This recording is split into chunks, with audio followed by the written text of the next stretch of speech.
애플이 세계적인 기업이 되면서 스티브 잡스가 한 연설이 계속 화제가 됐는데, 가장 화제가 많이 된 나라가 대한민국이에요. 스티브 잡스가 뭐라고 그랬냐면은 애플은 인문학과 과학기술의 접점에 있다, 이 말을 했어요. 다시 말하면 인문학을 모르고서는 애플이 있을 수가 없다, 그 얘기를 했단 말이에요. 근데 미국에서는 아무 반응도 없었어요. 왜냐하면 미국은 원래 그렇게 하고 있으니까. 그러니까 애플은 미국에서 하고 있는 얘기를 한 거예요.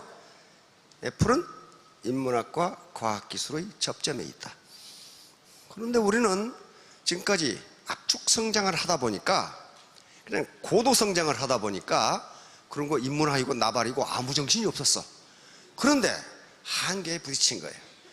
우리나라 학계에서 인문학 열풍이 분 것이 아니고 업계에서 인문학 열풍이 불기 시작했어요. 그래서 경영자마다 인문학의 중요성을 강조하면서 인문학 그랬어요. 그런데 안 되는 거예요. 여러분들이 저게 인문학의 한 문제인데요, 지금 시중에 인문학 강의가 굉장히 많습니다. 근데 한 코스에 한 400만 원 해요. 공짜로 들 수 있는 게 아니에요. 피카소 알죠? 피카소가 이 살롱에 앉아 있는데 어떤 귀부인이 와서 그림 하나 그려주십시오 해가지고 그림을 그려주는데 그리는데 10분이 걸렸어요. 10분. 그런데 얼마입니까? 했더니 10억. 예를 들면, 그러니까 아니 10분간 그리고 그렇게 비싸요? 그러니까 피카소가 하는 말이 10분이라뇨 40년 그린 겁니다. 40년 그리지 않고서는 그게 나오지가 않아요. 그러니까 야, 인문학 한 코스에 400만 원? 그것도 몇 번 안 들어요. 일주일에 한 두세 번 해서 한 달 듣는데 400만 원이에요. 그러면 저 견리 사이, 야, 저 네 마디 설명하는데 400만 원이야? 저거 아는데 40년 걸려요. 40년 걸려요, 저게. 그래서 왜 한국에서는 인문학 열풍이 부는데 뭐가 잘 안 되고 미국은 되느냐? 미국은 사람을 상대로 인문학을 하다 보니까 그게 된 거고, 한국에서 인문학은 돈이 된다고 하니까 한 거야. 근데 돈이 안 되거든. 안 되네, 그러는 거예요. 아무튼 전문가들에 의하면 저 속에 우리 애터미 정신이 다 들어있거든요. 다 들어있어요. 재심 합력을 해야 성공할 수 있다는 것은 애터미님은 다 알아. 그렇죠? 네. 근데 재심 합력이란 말도 애터미 사람은 다 알아요. 근데 그것이 얼마나 고급스러운 말인지를 잘 몰라. 재심 합력이란 말은 후한서, 벌써 이상한 소리 나오죠. 후한서 초대 황제인 광무제가 한 얘기예요. 그래서 재심 합력이라는 희호를 가장 많이 쓰셨던 분은 고 김영삼 대통령입니다. 쓰실 때마다 재심 합력, 그러니까 같은 마음으로 힘을 합해 나가자, 그 말이거든요. 자, 견리사의는 사서 삼경 중에 하나인 논어에 나옵니다. 자, 견리사의. 자, 이익을 보거든 의로운 것인지를 생각하라. 요게 공자님은요, 가난하게 살아라, 이익을 보지 마라, 그런 말 안 했어요. 아이, 공자님이 제자가 3천인데 초가집에서 어떻게 3천을 기르냐고. 한 성이에요, 성집이. 그런데 이분이 한 얘기는 이 논어에 있는 얘기입니다. 사서삼경 중에 하나인. 사서삼경이 뭡니까? 사서가 대학, 중용, 논어, 맹자예요. 그렇죠? 삼경은 시경, 서경, 주역, 이게 삼경입니다. 삼경이에요. 거기다가 두 개를, 예기나 춘추를 넣으면 시서 오경이 돼요.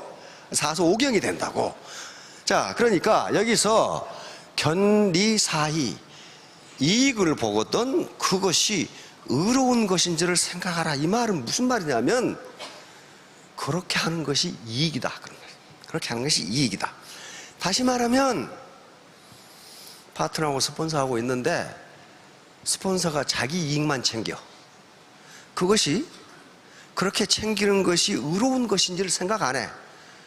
그러면 그 라인이 살아남을까요? 무너져요. 무너집니다. 아이고 똑똑하네. 너 혼자 해라, 너 혼자. 그래서 그게 손해가 된다는 거예요. 근데 작년에 우리 박 회장께서 저 결리 사이 자리에 하필 완리를 집어넣었어요. 기억하시죠? 응.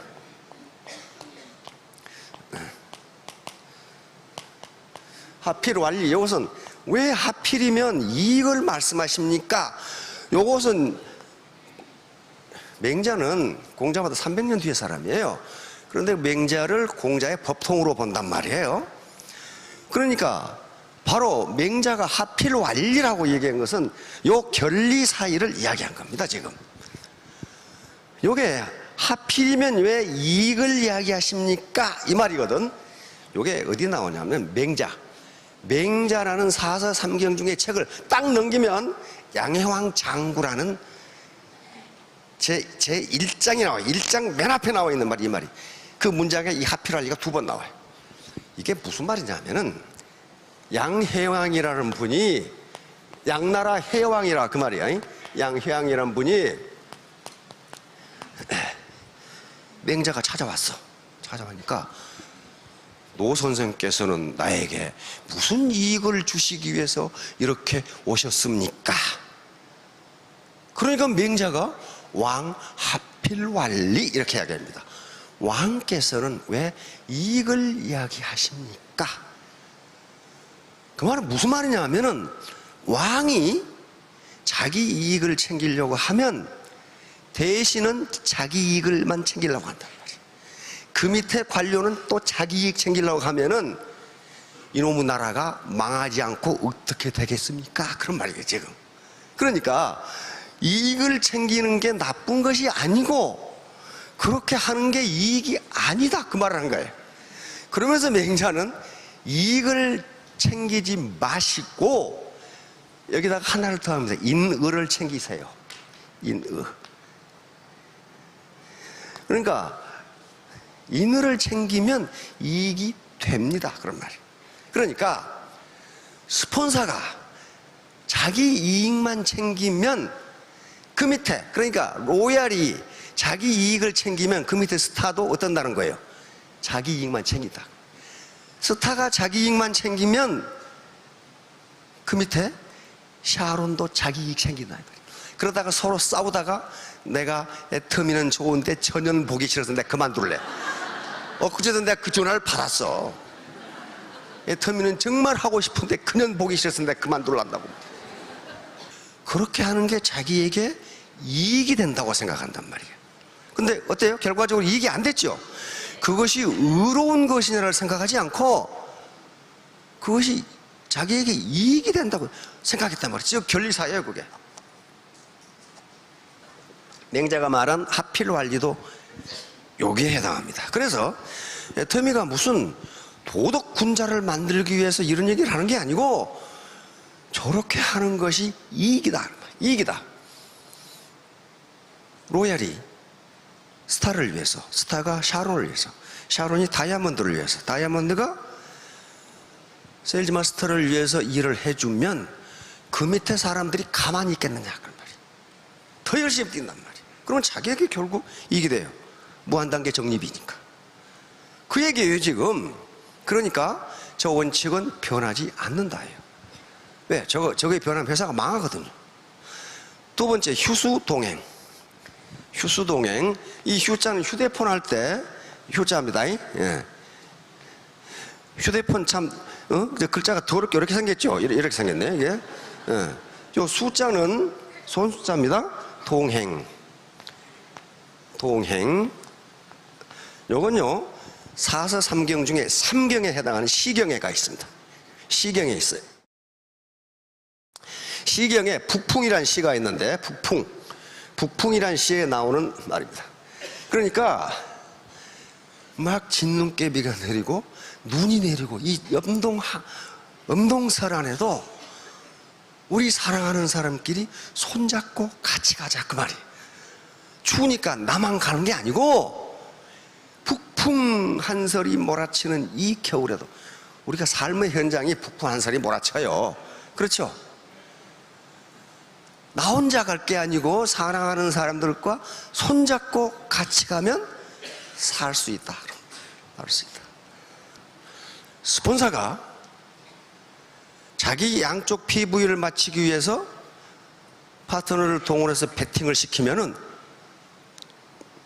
어떻게 되겠어요? 처음에 파트너들은 모르고 해. 그게 자기 이익인 줄 알고. 그런데 알고 보니까 지 양쪽 PV 맞추기 위해서 그따구 짓거리를 했어.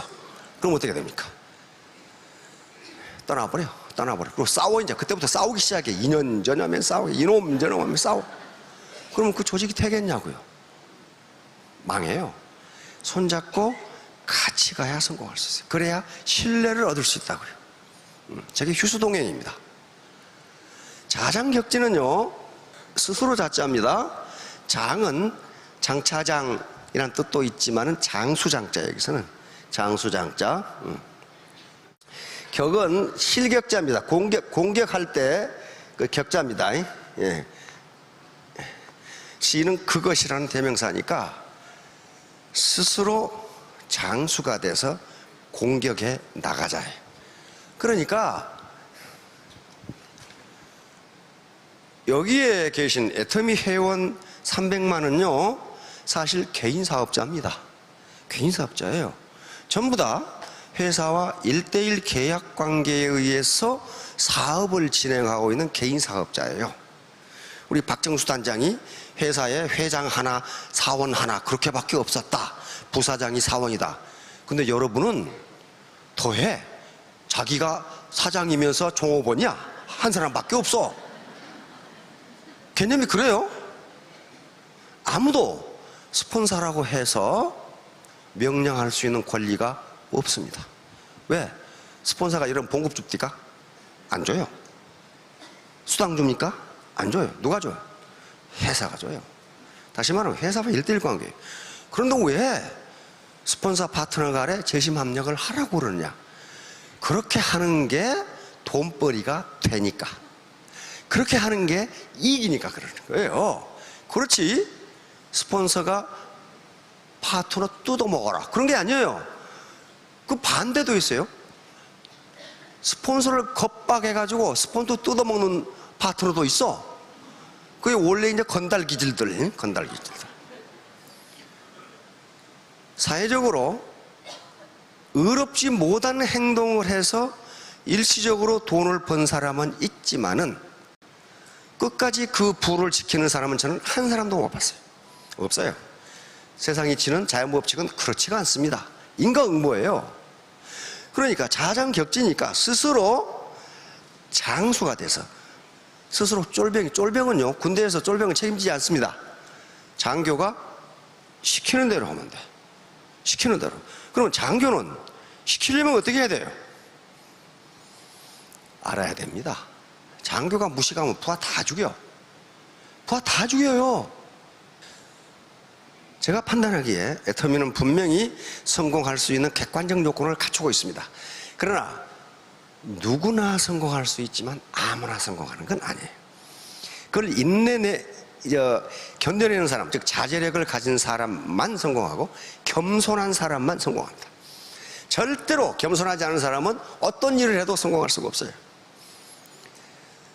겸손하다는 게 뭔가 한마디로 말하면요, 많은 자기개발 학자들이 로버트 키오사키도 그런 얘기를 해놨더라고. 부자 아빠 가난한 아빠에서 겸손하다는 것은 다른 사람에게 배울 수 있는 사람이다. 이게 겸손한 거예요. 겸손하지 않은 사람은요 지가 제일 똑똑한 줄 알아. 노마지지라는 이야기가 있습니다. 노마지지.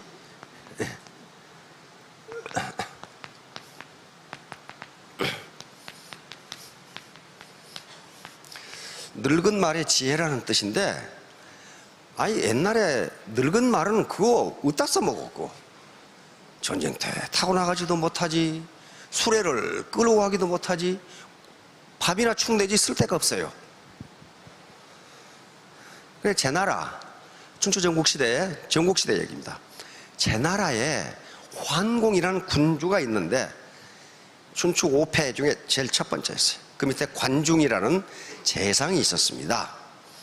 근데 이 환공이 이웃나라인 고죽국이라는 나라를 쳐서 나라를 땅을 뺏기 위해서, 그런데 쉽게 뺏을 줄 알았는데 아니 웬걸 저항이 심해가지고 시간이 많이 걸렸어.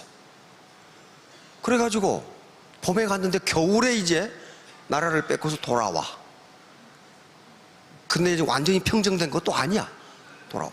그런데 하도 멀리 갔으니까 환공이 우리 큰 길로 가지 말고 지름길로 돌아가면 제 나라로 빨리 갈 수 있다. 그 임금이 그러는데 어떡하겠어. 그러니까 지름길로 가게 됐어, 군대가. 근데 눈이 내려가지고 길을 잃어버렸어. 눈이 내린 천지가 하얘니까 도대체 어디가 길인지를 알 수가 없어. 이게 이제 큰 걱정에 빠졌어요. 산중에서 길을 잃어버렸으니 만약에 이때 적병이 매복을 해 있다면 전멸하는 거야. 이제 전멸하는 거야. 이 위기에 처했을 때 관중이 길을 찾는 방법이 있습니다. 뭔가 늙은 말을 데려오세요. 부하들한테 데려오게 해서 늙은 말을 고삐를 풀어놨더니 그 자식은 그 길을 다녀본 경험이 많아. 그렇죠? 그래가지고 지 길을 따라가, 더 늙은 말을 따라가면 대로가 나옵니다. 따라가 보니까 과연 대로가 나와. 이게 노마지지예요. 이 말은 무슨 말이냐면은 당신 보기에 아무리 보잘것없는 사람이라도 배울 게 있다, 그런 말. 배울 게 있다. 예. 이게 공자가 말한 불치하문이에요. 아랫사람에게 묻기를 부끄러워 말라. 그리고 3인행 필요하사, 세 사람이 가면 그 중에 반드시 내 스승이 있다. 그러니까 애터미에서 성공하는 비법은 학력이 높은 것도 아니고 상호 신뢰하면서 힘을 합하고, 우리 3대 문화 있죠. 원칙을 지키고 동반성장하고 서로 나누면서 같이 잘 산다. 이렇게 하면 성공해. 이렇게 하면, 겸손히 배우면 성공해. 상황이라는 사람은 공숙자 재상 집에서 식객으로 있던 사람입니다. 이 사람은 다른 나라에서 와서 식객으로 있었어요. 그런데 공숙자가 보니까 젊은 놈인데 30대인데 사람이 이렇게 똑똑할 수가 없어. 그래서 위 회양한테 제가 죽거든 우리 집에 상황을 재상으로 쓰세요, 이렇게 추천을 했어요. 여러분, 스폰서들 밑에 다이아몬드가 어디서 똘거지 같은 놈 하나 데려왔어. 요거 굉장한 놈입니다. 사람을 잘못 판단하죠. 근데 위 회양이 가만히 들어보니까 이거 말 같지도 않은 소리를 하고 있거든. 그러니까 공숙자가 다시 얘기합니다. 다른 신하들을 다 나가도록 하고 1대1 독대를 해요. 독대를 위향하고. 그러면서 폐하, 상황을 재상으로 쓰지 않으시려거든 지금 죽이세요. 만약에 이놈을 죽이지 않으면 이놈 때문에 우리나라가 망합니다. 죽이세요. 그러니까 유향이 알았네 알았습니다. 그거 나갔어. 근데 가만히 보니까 공숙자가 보니까 대답을 건성으로 하고 나가. 왕은, 유혜양은 어떻게 생각했느냐?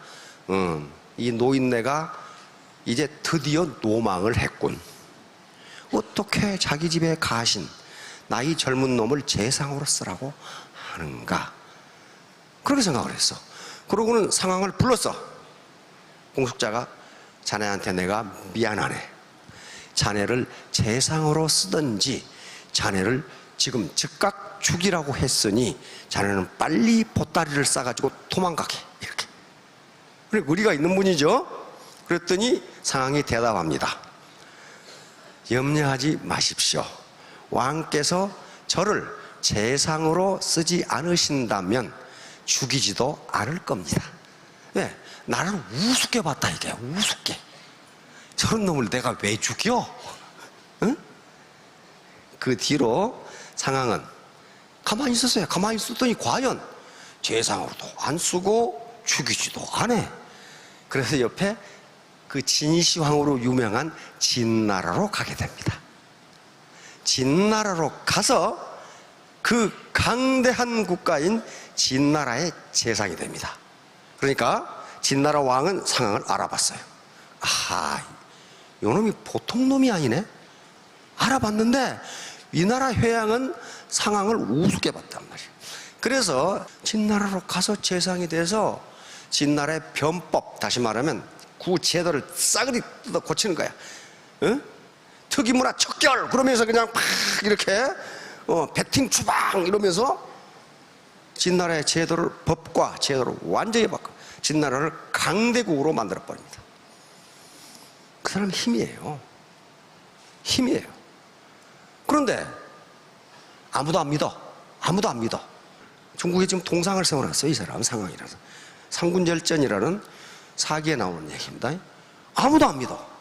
법을 만들어서 새로운 법을 고쳤는데 배팅 추방, 배팅은 너무 혼내준다, 배팅 안 하면 너무 상 준다, 안 믿어. 그러니까 상황이 하는 행동이 뭐냐 하면은 남문에다가 요 기둥을 하나 세워놓고 기둥을 북문으로 옮기는 놈은 오늘 같으면 10억을 주겠다. 그렇게 백성들이 보고는 별 미친놈이 다 있네. 기둥 뽑아서 옮긴다고 10억을 줘? 근데 그보다 더 미친놈이 그걸 뽑아가지고 옮겼어. 그랬더니 진짜 10억을 줘. 어? 그러니까 여러분 미쳐야 됩니다.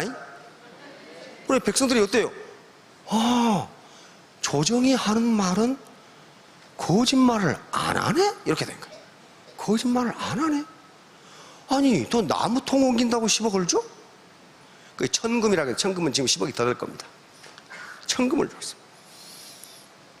그래 놓고 백성이 정부를 믿자 변법을 시행하게 됩니다.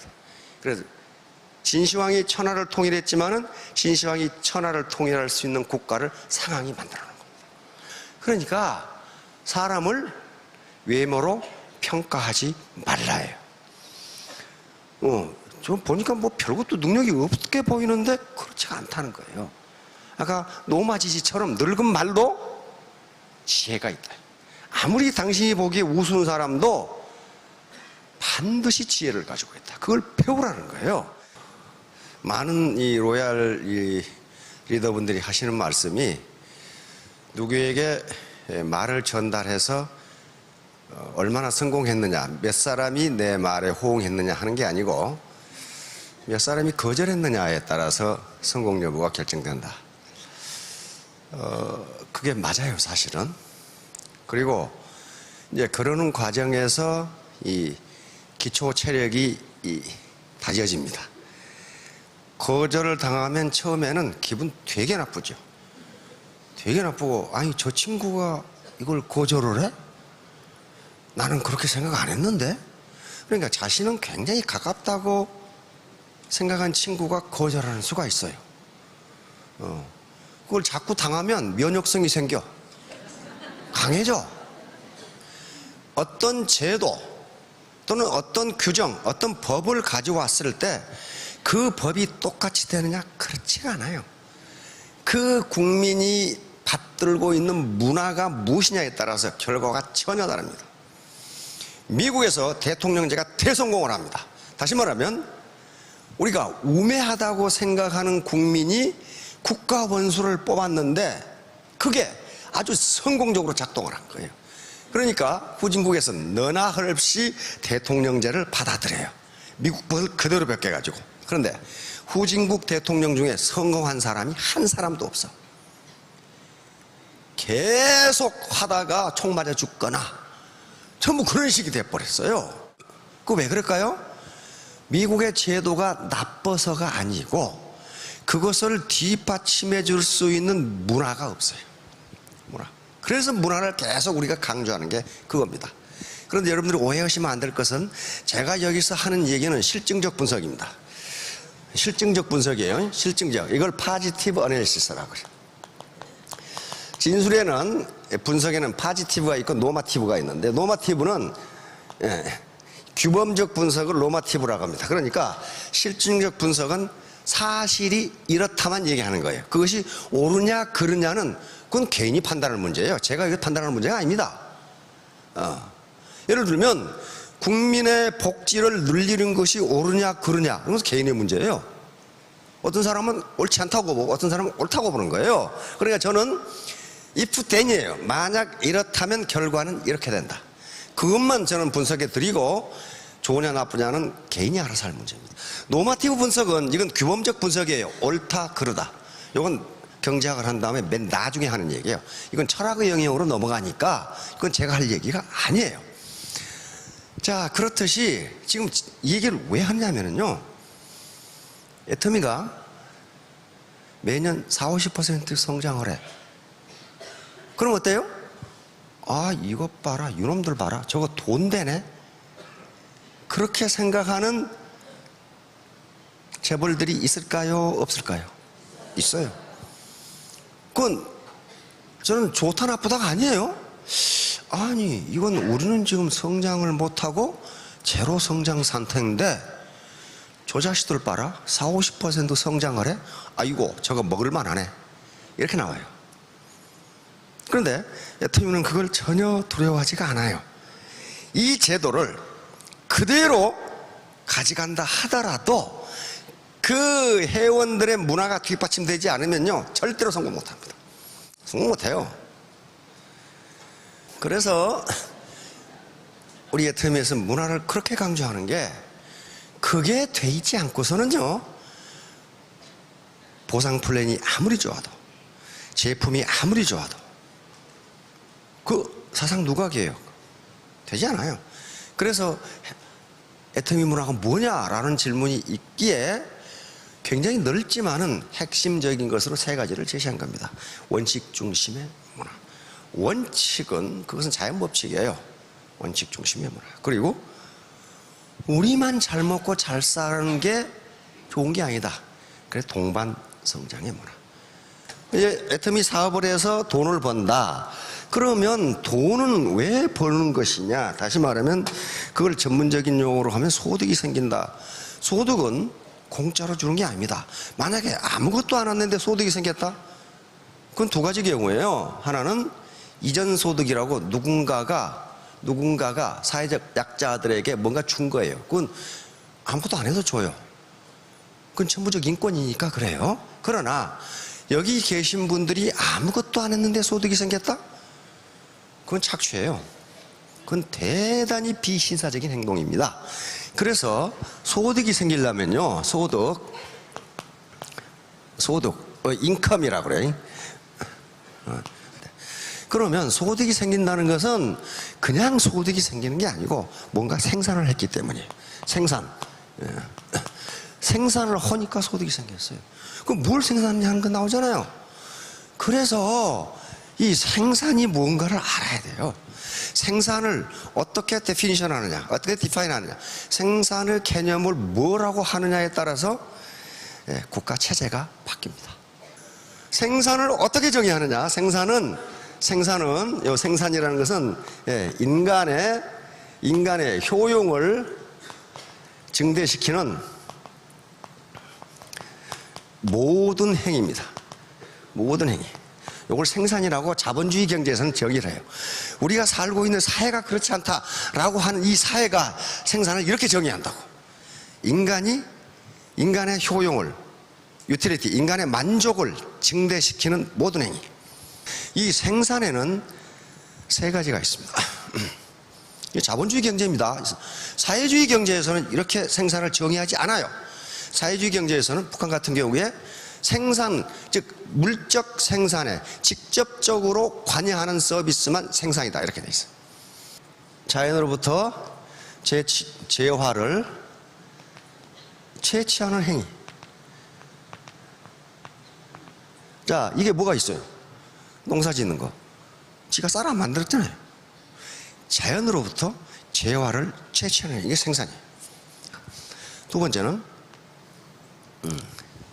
재화를 가공.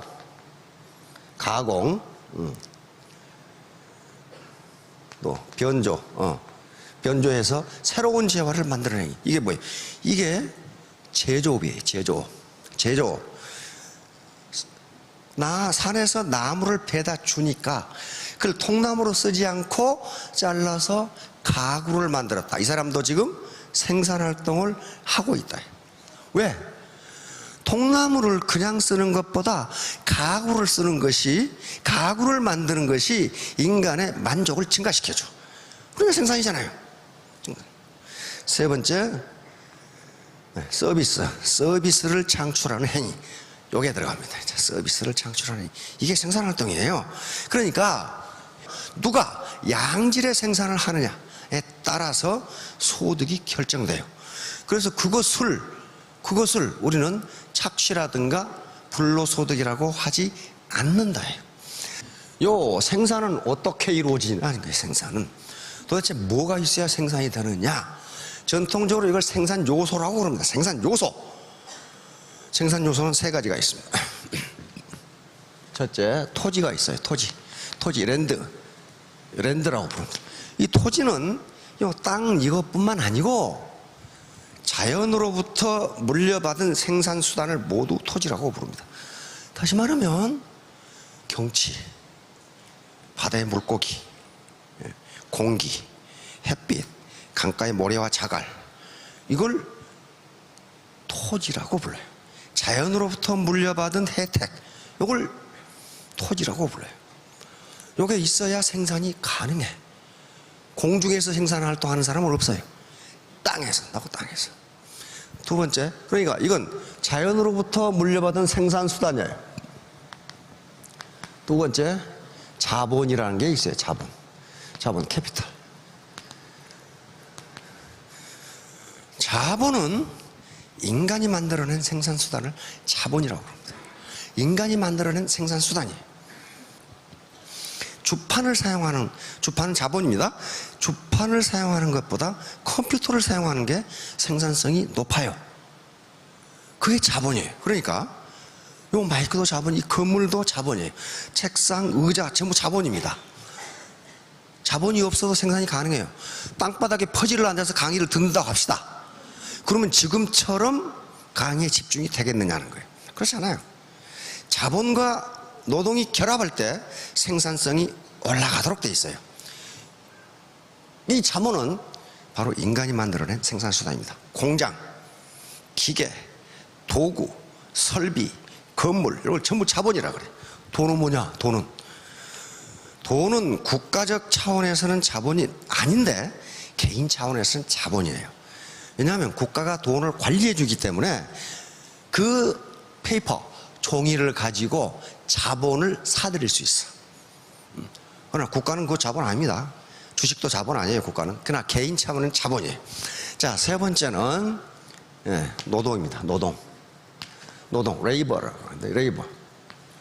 노동은 바로 우리의 육체적 힘과 정신적 활동을 노동이라고 그래. 그러면 이 세 가지 중에 지금까지 대부분의 분들이 고달프게 살았던 이유는 뭘 갖지 못해서? 생산수단을 갖지 못했기 때문이에요. 이게 생산수단이에요. 그래서 모든 인류의 체제와 역사는 생산수단을 누가 갖느냐에 따라서 결정됩니다. 그런데 여기 계시는 대부분의 사람들은 생산수단을 가지고 있지 않았어요. 뭐만 가지고 있느냐? 노동만 가지고 있어. 노동만. 앞으로도 노동만 가지고는 부자 못 됩니다. 그리고 경제적 자유에서 벗어날 수가 없어요. 원래 시스템이 그렇게 돼 있고 역사가 그렇게 흘러가는 거예요. 그래서 이 생산수단을 누가 갖느냐에 따라서 국가 체제가 바뀝니다. 그 체제가 바뀌어요. 이 문제가 처음 제기된 게 산업혁명 시대예요. 산업혁명 시대에 마르크스라는 사람이 보니까 이 뭐냐 이게, 인간이 어떻게 이렇게 비참할 수가 있는가. 산업혁명 시대에 임산부도 하루 16시간씩 일하지 않으면 못 먹고 살았어요. 아이가 4살 때부터 하루 12시간, 16시간씩 일을 해야 겨우 그 집안이 먹고 살았어. 영국 의회에서 일을 12살부터 시키자라는 법안이 거부됐어요. 그 상황을 보고 아니 인간이 어떻게 이렇게 비참할 수 있느냐. 인도주의적 입장에서 자본론, 다스 카피탈이라는 책을 씁니다. 자본주의 세상을 분석한 것은 자본주의 경제학자가 아니에요. 마르크스입니다. 자본이 어떻게 움직이는가 하는 것은. 그러니까 모든 문제는 어디서 나오느냐? 생산수단을 누가 갖느냐. 영국은 정당이 보수당이 있고 노동당이 있어요. 그렇죠? 노동당은 사회주의 정당입니다. 사회주의 정당이에요. 서구는 전부 그렇게 돼 있어요. 독일에 기독교 민주당이 있고 사회당이 있어요. 그 다음에 프랑스도 기독교 민주당이 있고 사회당이 있어요. 한쪽은 대기업을 또는 중요 국가 기관 산업을 국유화해야 한다고 주장하는 정당들이에요. 보수당은 가능하면 개인 소유를 늘리자는 거예요. 생산수단의 소유가 모든 걸 가져요. 우리가 금수저, 흑수저를 논하는 것도 생산수단을 가진 자손이 금수저를 물고 나오는 거예요. 노동밖에 안 가진 자손은 흑수저 물고 나오는 거예요. 왜? 그놈은 평생 일해도 가난에서 벗어날 수가 없어요. 통계청에서 2005년부터 그 통계 작성 시작했죠. 빈곤 탈출률이라는 걸. 다시 말하면 가난한 부모에게 태어난 자녀가 평생 동안에 빈곤에서 벗어나는 게 몇 퍼센트냐 하는 거예요. 이게 2005년, 2006년에는 약 30%, 7명, 10명 중에 3명이 빈곤으로부터 탈출했어요. 다시 말하면 반대로 생각하면 가난한 부모 밑에서 태어난 자녀는 10명 중에 7놈이 평생 가난뱅이다 그런 거예요. 근데 그것이 2012년, 13년에 2명으로 떨어졌어요. 10명 중에 2명만 빈곤에 탈출해요. 나머지는 평생 가난하게 살아. 이 문제예요. 왜? 이유는 간단합니다. 생산수단을 갖지 못했어. 그 부모가 생산수단을 갖지 못했어. 금이나 은이나 회사의 지분이나 공장이나 넓은 땅이나 압구정 등의 건물이나 이 생산수단을 자녀에게 물려줬다면 그건 금수저예요. 그런데 그걸 물려주지 못해서 그러니까 이놈은 꼭 이놈만은 아니겠지만은 이게 평생을 가난하게 산다. 그런데 문제는 이제 우리가 사는 시대는 토지와 공장만이 자본이 아니다. 여기에 있어요. 여기에 묘미가 있어요. 그래서 애터미 사업에서 돈을 벌 수가 있어요. 왜? 애터미 사업을 통해서 생산수단을 가질 수 있기 때문에. 그 생산수단이 소셜 네트워크라는 생산수단이에요. 자, 우리가 태어난 시대는 요 시대입니다. 우리 주 산업이 뭐예요? 농업이에요, 농업. 이건 소득 기준이고 이건 고용 기준이에요. 그 당시에 농업에 종사하는 사람이 63%였어요. 그리고 공업, 서비스 이렇게 됐단 말이에요. 근데 쑥 내려오면서 자, 2014년에 농림어업에서 생산되는 GDP가 몇 퍼센트예요? 2.3%밖에 안 돼요. 그런데 여기에 종사하는 인구는 얼마예요? 5.7%. 5.7%의 노동자들이, 농촌 노동자들이 2.3%밖에 생산을 못한다는 것은 농촌 소득이 평균 도시 소득의 절반밖에 안 된다 그런 말이에요. 우리나라 평균. 자, 그런데 광공업은 30%인데 광공업에 종사하는 인구는 17%인데 노동자는 생산이 30%라는 것은 뭐예요?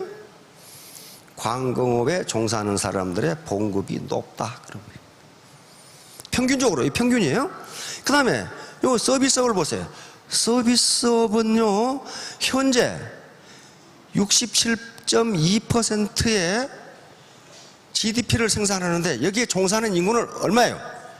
73%, 77%예요. 77%가 67.2%밖에 서비스에 생산하지 못한다? 그 말은 무슨 말이에요? 구멍가게가 너무 많다 그런 거예요. 구멍가게가 평균 소득도 못 올리고 있다. 농사지어서 될 것 같아요? 이거 농사지어서 안 된다 그 말 아니에요. 점점 사회가 서비스화 하기 때문에 농사도 서비스와 결합하지 않으면 성공할 수 없다. 모든 제품의 서비스화가 진행되고 있어요. 자, 그러면 우리는 농업을 하든 공업을 하든 서비스와 결합을 해야 되는데 우리는 이제 서비스로 아예 나섰어요. 그럼 여기서 뭘 가져야 돼? 생산수단, 자본을 가져야 됩니다. 가지지 않고서는요, 가난에서 벗어날 수가 없어요. 자, 3년 후, 5년 후에 모두 생산수단을 가지시고 경제적 자유를 얻으시기 바랍니다. 예, 감사합니다.